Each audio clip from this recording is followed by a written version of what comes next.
Okay, skill 5, activity 1. To understand how to complete or make a whole when given a fractional part. Okay, and um, we've talked about the importance of being able to complete a whole because it means you understand that a fraction exists within the context of a whole. Then when it comes to comparing fractions and estimating, they have the skills in place to do those types of things. Okay, so the first thing is these cards are here. If you want to cut them out, you can. These are just things that you can come up with on your own. Again, these are just all fractions that need to be completed into a whole.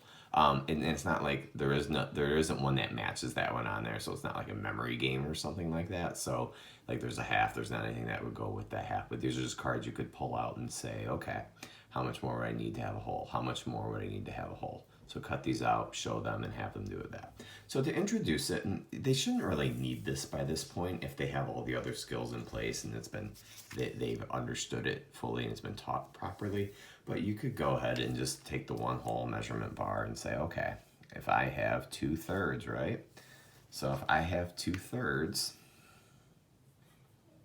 how much more would I need to have one whole? And so it's like, well, if we have 2/3, we know that 3/3 is a whole, so I need one more third. So again, 2/3, and you can go ahead and put the 1/3 there, or the plus sign there too. So 2/3 plus 1/3 equals 1, 3/3, which also equals 1.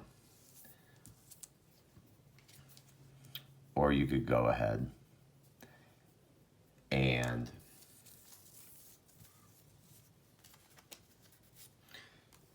we'll do just one more like this. So you go ahead and do 3/5, right? And again, if we have 3/5, how much do we need to have a whole? So if we have 3/5 here, we know that we have to combine parts with it, and we know that that would be, again, they could go ahead and build it, and it could be 2/5, and they could do it that way.